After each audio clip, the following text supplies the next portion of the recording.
Joining us now to react, member of the House Armed Services and Intel Committees, Florida Republican Congressman Michael Waltz. Congressman, great to have you on the program, especially at this moment in time. Let me ask you this first. The House Intelligence Committee met with FBI Director Christopher Wray last night. I'm curious if you could shed some light on what that meeting was all about in a situation right now as we're watching the president head to that federal courthouse in Miami where the Department of Justice, the FBI, and Christopher Wray are being accused of politicizing issues. Well, it was a closed-door hearing, so I won't go extensively into details, but I can tell you that the message that we delivered to Director Wray was loud and clear, that erosion in our national institutions amongst our constituents and voters and the American people is incredibly dangerous. And when we have situation after situation where you have the Russia collusion hoax, where you have the Durham report, where you have Catholics being labeled as extremists, when you have parents being labeled as domestic terrorists because they're concerned about what goes on in their kids' curriculum, when you have a pro-life activist that's hit with a SWAT team, FBI SWAT team, but then is found to be illegal, is found to be innocent, then, it's no wonder where there's erosion in our national institutions. And so we were pressing him hard on what he was going to do about it. We need to see accountability. We need to see transparency. We need to see, he agreed and has said publicly that what happened as a result of the Durham report was unacceptable. That was with his predecessor who was fired and the deputy director who he fired. But we're still not seeing enough, and serious things like surveillance programs our intelligence community needs that are coming up for renewal, I fear are going to be negatively impacted because the American people have said enough is enough. Well, and so many people are watching this right now, Congressman. They're watching a situation that the former president is in, but you make such a good point. They're also saying, I've seen things like this in my own life or in the lives of people I know who are standing up for what they believe in at a school board meeting, for example, and it feels like they're being treated differently. I'm glad that you're meeting with Christopher Wray. I'm glad to hear there's a conversation happening. On the other hand, to me, it feels like things aren't changing. The more things change, so to speak, the more they stay the same.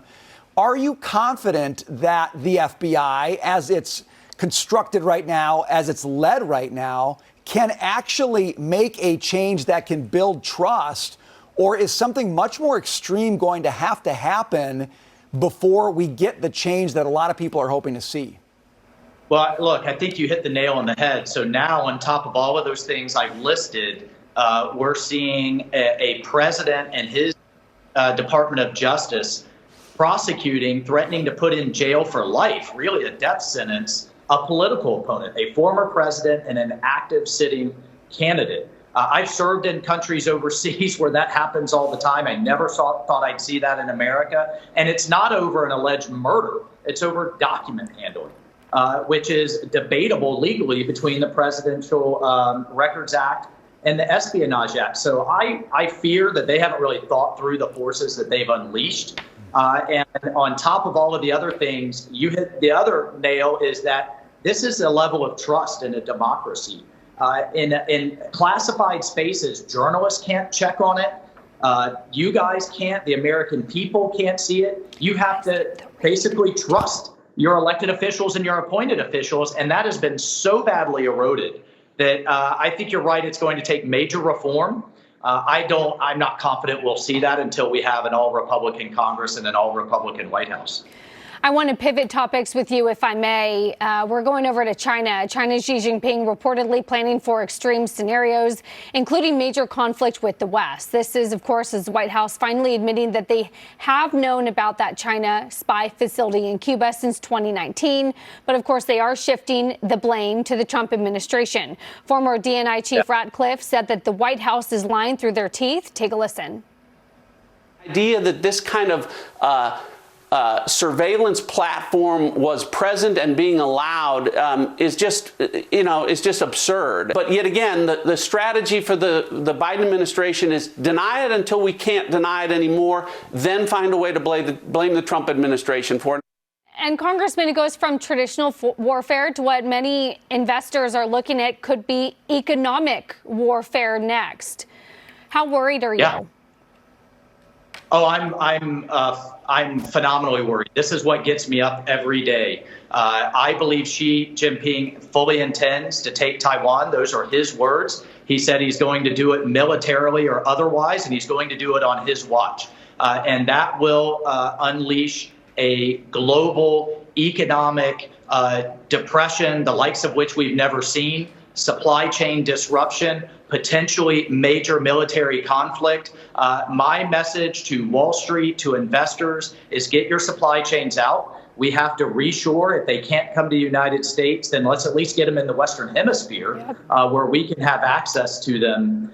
Because if you thought the baby shortage or the baby formula shortage was bad, imagine when the shelves are bare from everything made there, including pharmaceuticals, lithium, raw basic ingredients that we need to make our economy go. So it's from a fiduciary responsibility, set the geopolitics aside, start to get your stuff out, because this is a techno dictatorship that intends to replace the United States as a global power.